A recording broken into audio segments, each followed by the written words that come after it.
Bonjour et bienvenue de nouveau sur Radio Fogeek sur les ondes de notre blog et de notre chaîne YouTube qui nous permet de diffuser des podcasts audio sur les articles que nous avons pu écrire ces quelques dernières années. Pour cette seconde émission, j'ai envie de revenir avec vous sur l'omnibus paru en octobre dernier, en octobre 2018, X-Men le complexe du Messie, qui réunissait les deux premières parties de la trilogie du Messie, justement, le complexe du Messie et la guerre du Messie. L'espèce mutante est sur le déclin. Depuis le sortilège lancé par la sorcière rouge à la fin des événements du tristement connu jour M, à lire dans House of M, il ne reste plus que quelques centaines de mutants en tout dans le monde entier et beaucoup tombent sous les coups d'une guerre injuste contre des fanatiques humains prêts à tout pour exterminer ce qu'il reste des homos supérieurs. Hank McCoy, alias le Fauve, a déjà tout tenté pour rétablir la situation. Ses expériences et ses tentatives de ramener le gène X ont toutes été infructueuses, et pire, certaines ont même dégradé encore davantage la situation. Alors que les mutants se préparent douloureusement à disparaître à jamais, un nouvel espoir naît soudain. Un bébé, porteur du gène X actif, vient d'apparaître quelque part dans une petite ville d'Alaska. Grâce au professeur Xavier et à Cerebra, les X-Men sont en état d'alerte et foncent récupérer le nouveau-né, mais arrivés sur place, ils découvrent un véritable carnage infernal dont pratiquement personne n'a réchappé. Quelqu'un les a devancés de peu et a fait un massacre général en tuant tout ce qui vivait, humains, adultes comme enfants, même les bébés venant de naître. La piste mène nos héros tout droit sur les traces des extrémistes anti-mutants, mais bien vite il apparaît qu'un troisième camp est à l'œuvre dans cette ouverture de guerre. Mister Sinistre est lui aussi au courant de l'existence de l'enfant et il compte bien mettre toutes ses ressources dans la traque et la domination de cet avantage inespéré pour reprendre le dessus sur ses anciens ennemis. Tout le monde se jette dans l'action pour tenter de retrouver les premiers le bébé, qui semble avoir totalement disparu. Quelqu'un, peut-être une bonne âme, s'en est emparé et l'a mis à l'abri loin des convoitises de chaque camp, mais pour combien de temps encore? Tandis que les mutants de Sinistre comme des X-Men s'affrontent dans un combat fratricide, un traître se dévoile enfin dans les rangs de nos héros et traque lui aussi le bébé dans le but de détruire tout cet avenir qu'il représente.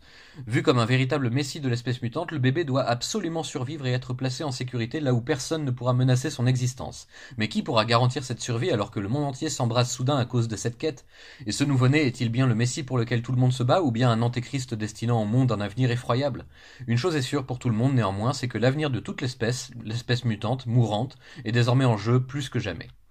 J'arrête le résumé volontairement avant la seconde partie de l'album consacrée à la guerre du Messie qui serait bien trop facile à spoiler et qui de toute façon m'a beaucoup moins intéressé que le premier volet de la trilogie, à savoir le complexe du Messie en lui-même. Déjà parce que les dessins de la seconde partie sont nettement moins jolis, même si signés également par de grands noms de l'industrie des comics et de l'écurie Marvel de l'époque, c'est-à-dire milieu des années 2000, mais aussi et surtout parce que l'histoire racontée m'a beaucoup moins passionné que ce préquel haletant où tous nos héros luttent comme jamais contre ceux qui veulent rien de moins que leur extermination totale. C'est un récit majeur du milieu des années 2000, une sorte de conclusion à House of M et à la période de terreur qui s'en est suivie pour tous les mutants. Vous retrouverez des visages connus et de nombreuses références au passé des X-Men et à leurs anciens adversaires, comme les Maraudeurs, Sinistre, Exodus, mais aussi les groupuscules humains voués à la haine et à la destruction de tous les mutants. À mon sens, cette histoire est la meilleure fusion que l'on pouvait trouver entre l'ancien et le nouveau des X-Men, et sa suite qui constitue la seconde moitié de cet album est un rien en dessous à tous les niveaux. Il est temps de vous le dire maintenant, cet album n'est pas n'importe quel album, c'est un Marvel Omnibus, la magnifique édition de Panini qui permet de savourer rien de moins que les plus grandes histoires de l'éditeur Marvel dans un format prestigieux. Cela n'aura pas échappé aux connaisseurs parmi vous, je n'ai parlé que des deux premières parties de la trilogie du Messie, car tout simplement Panini n'a édité dans cet omnibus que les deux premières parties, gardant la troisième et dernière pour un second omnibus qui conclut la saga et qui contient en outre beaucoup de matériel inédit en version française, ainsi que, je l'espère, de nombreux bonus. Cet omnibus final est sorti courant avril. Il risque d'être très vite en rupture car le premier avait été très demandé. Je suis vraiment ravi de lire et de découvrir cette grande saga dans une collection aussi prestigieuse, même s'il y avait des raisons de râler. L'omnibus en les questions est de taille intermédiaire, 500 pages à peu près, coûtant le même prix qu'un gros volume épais de 800 voire 1000 pages de 70 euros. Donc le prix est le même de 70 euros pour un omnibus de 800 pages ou de 1000 pages ou un omnibus de 500 pages.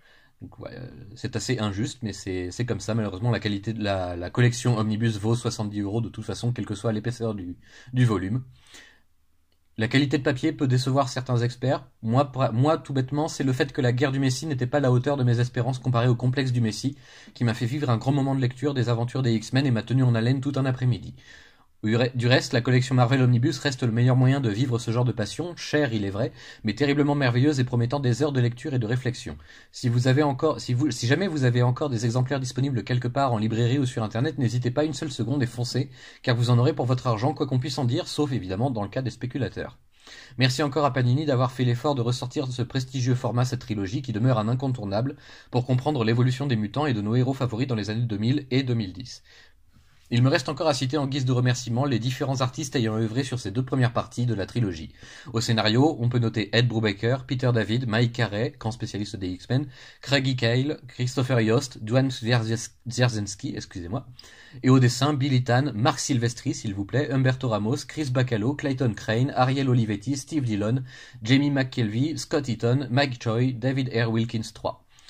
Il va sans dire que les dessins de Marc Silvestri sont tout bonnement somptueux, comme pour Clayton Crane et Humberto Ramos ou Chris Bacalo, que l'on peut encore voir à l'œuvre de nos jours sur les séries des X-Men.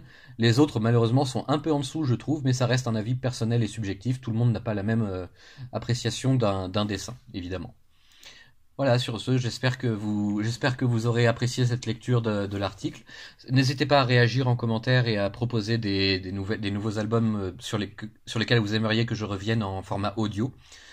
Juste une petite, un petit rappel, justement, il y a quelques semaines de cela, Panini, justement, lors de la sortie du nouvel omnibus sur le retour du Messie, Panini s'était accroché assez vivement sur Twitter avec un fan qui disait que, justement, l'omnibus de petite taille, de petite épaisseur, ne méritait pas un prix de 70 € comme les gros de 800 ou 1000 pages. Et Panini avait répondu que l'habitude, la norme actuelle des omnibus se tourne autour des 500 pages. Or, pour posséder plusieurs omnibus dans ma collection, et je pense que plusieurs autres collectionneurs anciens du côté de Panini, comme du côté de Marvel en VO, m'emboîteront le pas là-dessus. Les omnibus comme Onslaught, Road to Onslaught, Spider-Man par David Michelinie et Todd McFarlane, Acte de Vengeance, Atlantis Attack, tous ces gros omnibus, justement, sont des omnibus qui sont parus chez Panini et qui ont entre 800 et 1000 pages, comme l'ère d'Apocalypse, qui justement devrait être la norme, voilà. Ces omnibus-là devraient être la norme, puisqu'en VO, un omnibus, c'est vraiment quelque chose de luxueux et de très cher, et de très épais surtout, de très épais comme un absolute, c'est vraiment très, très complet. On en a vraiment pour son argent pour le coup. Et en VF, on a un prix qui a varié de 66 à maintenant 70 € pour des volumes qui n'ont fait que diminuer en nombre de pages. Donc c'est un peu injuste. Et Panini avait sorti l'excuse que la norme actuellement d'un omnibus en VF était autour de 500-600 pages, alors qu'on voit très bien par les parutions un peu plus anciennes de 2, 3, 4 ans en arrière que malheureusement les omnibus étaient plus gros avant et ont tendance à nettement diminuer. Donc c'est un débat, c'est un débat qu'on peut avoir, c'est un débat qu'on peut lancer. En tout cas, Panini continue de nous faire des bonnes surprises malgré tout, comme l'omnibus de l'ère d'Apocalypse pour l'an dernier, et l'omnibus qui va reparaître bientôt sur la saga du clone de Spider-Man, le volume 1, qui était en rupture totale de stock et introuvable à des prix décents, en dessous de certains prix indécents. Mais aujourd'hui, voilà, on a la possibilité, grâce à Panini, tout de même, de retrouver ces omnibus et de retrouver ces récits dans des collections prestigieuses. Donc il faut au moins leur reconnaître ça. Ils font des efforts, mais ils ont tendance, c'est vrai, à réduire la voilure au niveau du nombre de pages des omnibus médiocres, on va dire, ou médiums, alors que les omnibus de grande qualité qui coûtent le même prix sont en quantité un peu plus limitée et sont sortis en grande pompe pour souvent un résultat assez enviable tout de même. Donc voilà, c'est un débat qu'on peut lancer. Vous pouvez lancer en commentaire si vous voulez. Vous pouvez débattre entre vous. Je serai ravi de vous lire. Voilà, merci beaucoup et à la prochaine pour un nouvel article.